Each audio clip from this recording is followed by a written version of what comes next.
All right, we got some work to do, fellas. Arthur Blank said to get defense in the draft, and that is what he's going to get.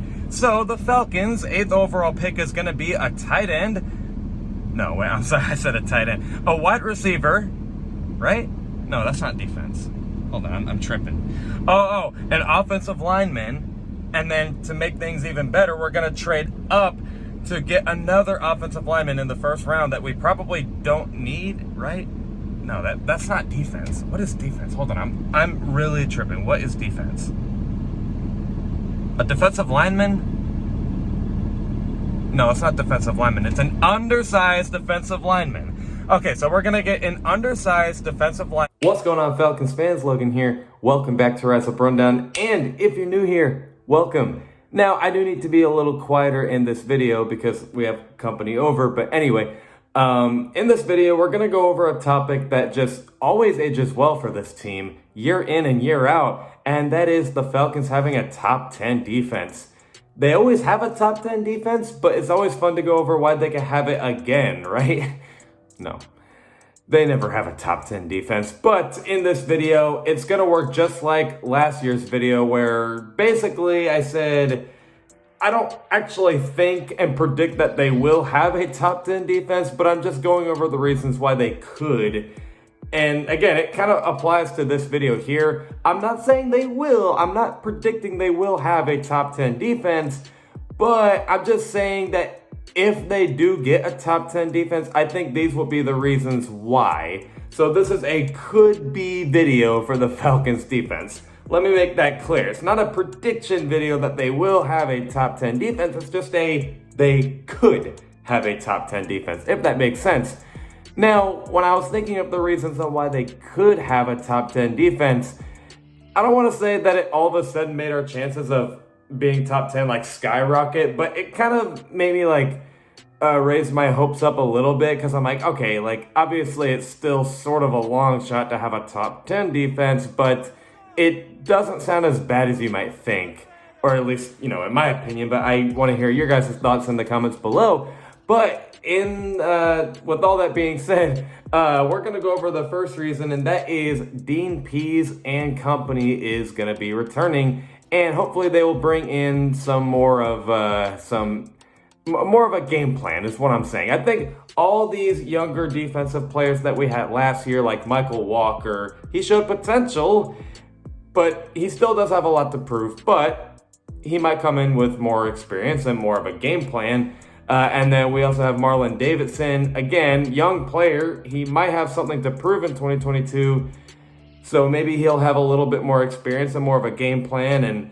And then Richie Grant, he's going to get more experience. He's going to have more of a game plan. And then Jalen Hawkins, you get the idea.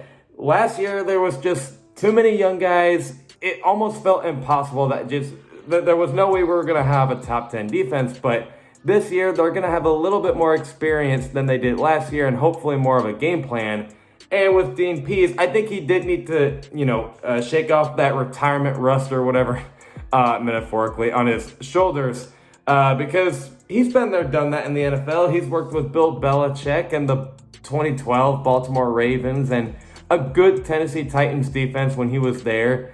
But he also came out of retirement last year, so I think he needed to kind of like shake off the rust a little bit. So hopefully he's coming in with a game plan, and we'll just see where this goes. And the second reason being is because it is cliche, but this is a very defensive draft. Now, hopefully this could be like the 2017 Saints draft where a lot of the players that they drafted, they were being hyped up to be a good player, but the Saints kind of had to, really make sure that the hype was real and they had to draft the right people, and it worked.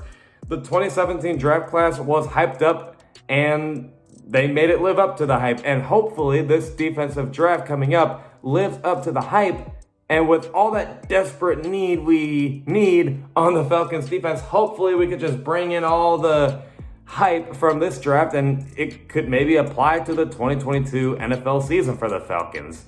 What I'm basically trying to say is the Falcons need to take advantage of this defensive draft, and you never know if it actually could just be magically great year one. for these rookies. You just never know. And then the last reason here is because there's actually more leaders on this defense than you might think. Because you might look at the Falcons defense and think, yeah, it's flat out terrible, but there's better players than you might think.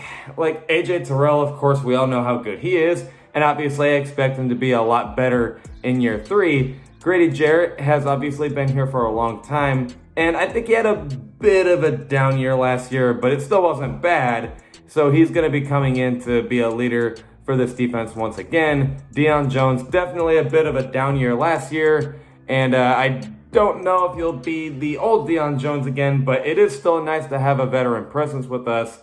Foye Oluokun, I think finally everyone's kind of recognizing how good he is. So he's going to be coming back in. So it's not like there's no one on this defense. Like there are some good players. So it is nice to have some veterans and just overall good players for that matter for this defense. So bottom line is why the Falcons could have a top 10 defense in 2022. If it happens, I think it would be because, one, Dean Pease and the younger guys, they're going to come in with more experience and more of a game plan. And then also, we really need to take advantage of a defensive draft, and hopefully the hype there does translate to the regular season. And 3, there's more leaders on this defense than you might think. But that's just my thoughts. Let me know what you guys think in the comments below. Other than that, I will see you guys with a video this Friday at 11 o'clock a.m. Eastern. Love and appreciate y'all for the support. Stay safe. And I hope you all are accomplishing your biggest dreams. And as always, rise up.